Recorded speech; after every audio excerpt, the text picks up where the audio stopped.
사운드 오브 뉴스입니다. 김민아 기자 어서 오세요. 안녕하세요. 들어볼 뉴스 소리는요. 오늘 가습기 살균제 사건과 4.16 세월호 참사 진상규명을 위해 설치된 사회적 참사 특별조사위 첫 전원회의가 열렸는데요. 유가족들의 항의 때문에 대단히 혼란스러웠습니다. 소리를 들어보시죠. 일기 때 제가 한 행동이 있기 때문에 일기 특조위에서는 최선을 한번 다해보겠다. 조금의 시간을 두고 한번 지켜봐 주십사 하는 말씀을 드리고 싶습니다. 아니 그걸 우리가 어떻게 믿어? 나사기 특조위 때 했던 짓이 있었기 때문에 가족들이 못 믿는 겁니다. 우리가 너무 절실하고 절실했는데 그냥 월급 타고 왔다 갔다 하고 공천 못 받으니까. 황준우 씨, 아니 사퇴하세요. 자유한국당에서 황준현 씨 말고는 추천할 사람이 없어요? 사과가 부족한 것은 사실이지만 사과할 마음이 없었던 건 아닙니다. 당신은 창영 미달이라고요. 그리고 범죄자예요. 하신 말씀에 책임져야죠. 7시간 조사하는 거 3류 드라마다. 이거는 정치적인 문제다. 진상조사 행위가 아니다라고 스스로 얘기하셨고 지금 같은 일을 조사하겠다고 들어오신 거 아닙니까? 못 믿을 사람이야. 네, 이번 특조위에 포함된 황전원 상임위원 문제죠.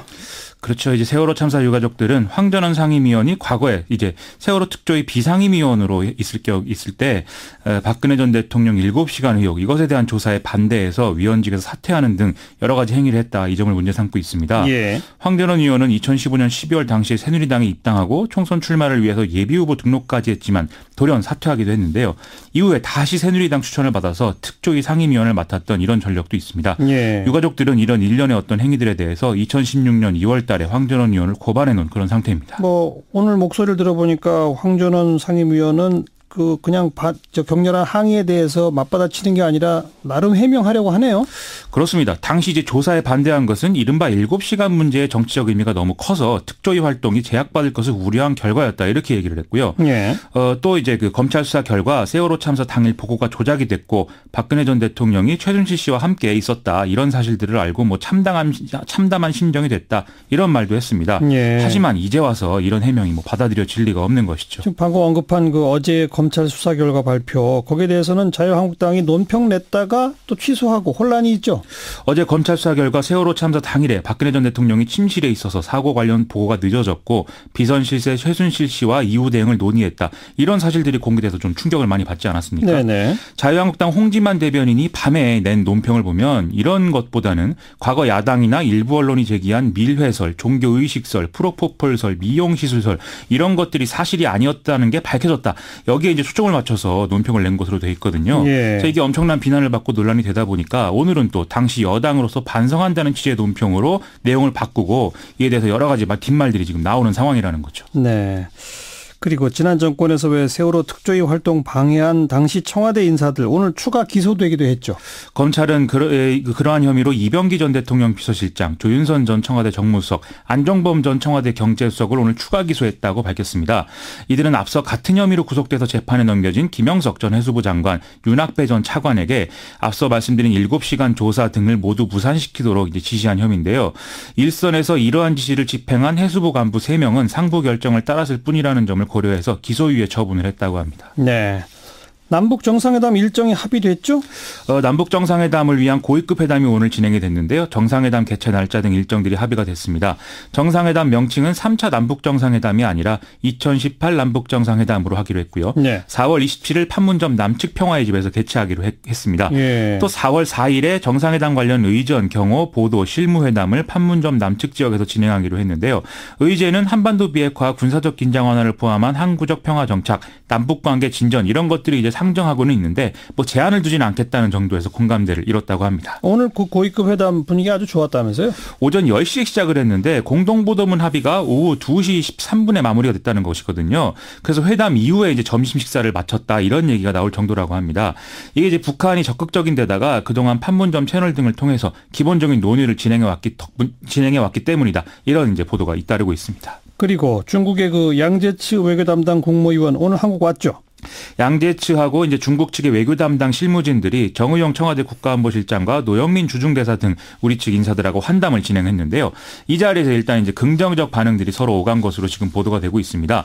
양재츠 위원은 김정은 위원장 방중에 대해서 한반도 비핵화와 평화 안전보장 등 이후 협상 및 협의에 도움이 될 수 있는 일이었다고 생각한다면서 남북 정상회담에서 더 많은 성과를 낼 수 있도록 우리가 돕겠다 이렇게 얘기를 했다고 하고요. 예. 또 이 자리에서 이제 사드로 인한 한중 경제 갈등 현안 이런 것들도 좀 긍정적 방향으로 중심으로 논의가 쭉 진행이 된 것으로 보도가 되고 있습니다. 예. 양재치위원은 내일 문재인 대통령을 예방하고요. 또 강경화 외교부 장관도 면담을 할 예정이라고 합니다. 자, 더 다음 뉴스요.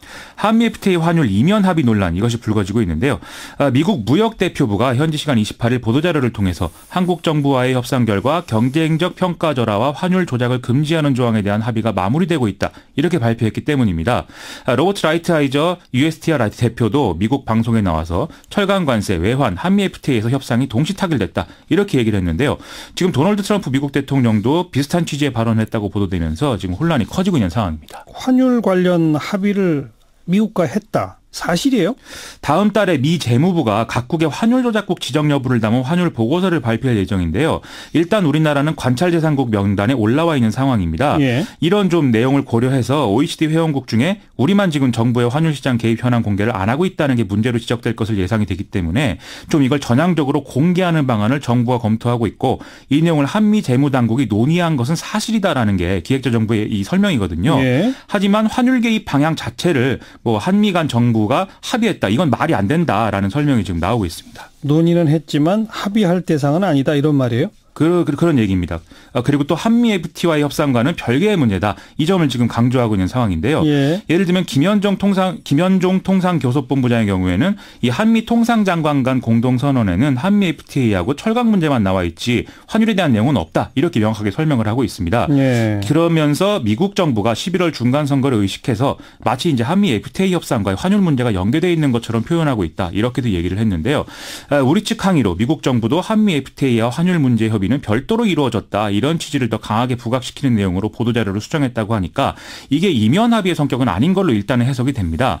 하지만 내용상으로는 결국 주고받기처럼 된 게 아니냐. 이런 지적들이 전문가들과 또 야당 일각에서 나오고 있기 때문에 아마 논란은 좀 이어질 것 같습니다. 예. 그리고 오늘 문무일 검찰총장이 기자간담회를 했죠? 그렇습니다. 기자간담회에서 검찰개혁 관련 주요 현안에 대한 대략의 입장들을 좀 밝혔는데요. 특히 지금 윤곽이 잡혀가고 있는 검경 수사권 조정에 대한 검찰 측 논리 이것을 다시 한번 재론을 했습니다. 예. 이에 따라서 이후 논의가 좀 혼란스러워질 수도 있다. 이런 보도들이 조금 나오고 있는 상황입니다. 자, 내용을 좀 정리해 주세요. 어떻게 한다는 거죠?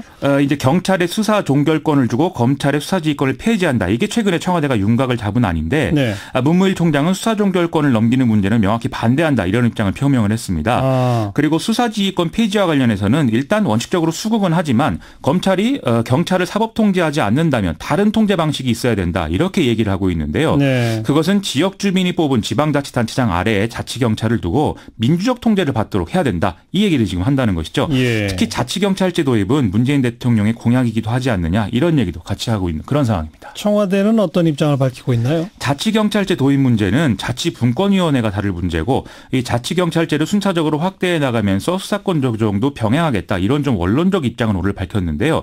청와대는 이 대목보다는 문무일 총장이 공수처 도입에 반대하지 않고 국회가 바람직한 방안을 마련해주면 수용하겠다. 이렇게 밝힌 부분에 더 주목을 하고 있습니다. 예. 이 공수처 도입에 검찰총장이 동의한 것은 최초의 일이니까 긍정적으로 평가한다라는 건데요.